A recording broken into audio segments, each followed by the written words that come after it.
Ito nga pala guys yung ginawa natin. Bali nag-repair tayo ng Whirlpool sensor dryer. Bali ang issue nga pala niya is hindi umiinit. Kumbaga hindi agad natutuyo yung mga dinadryer. So ngayon, upon tracing natin, troubleshooting natin step by step, napag-alaman natin na ang sira is itong thermostat niya. So bali dalawa yan, oh. Itong isa resettable yan, then yung isa naman dun sa dulo, then yung may kulay red na wire is ito, dun siya galing. Bali ito walang resettable, dito hindi siya resettable, ito lang trace. Then testering natin, dapat may continuity siya dito sa both sides, pero ito kasi wala, so replace natin. Then ngayon yan, umiinit na siya.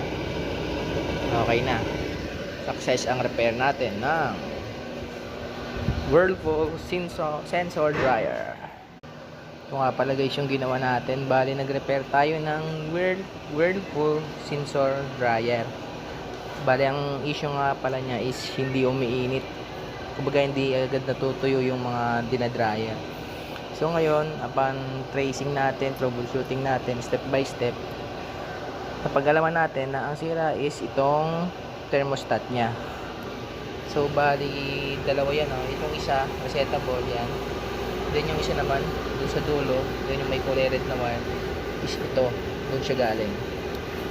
Bali ito walang resettable, hindi siya resettable, ito lang trace. Then testering natin, dapat may continuity siya dito sa both sides, pero ito kasi wala, so replace natin. Then ngayon yan, umiinit na siya. Okay na. Success ang repair natin ng Whirlpool sensor dryer.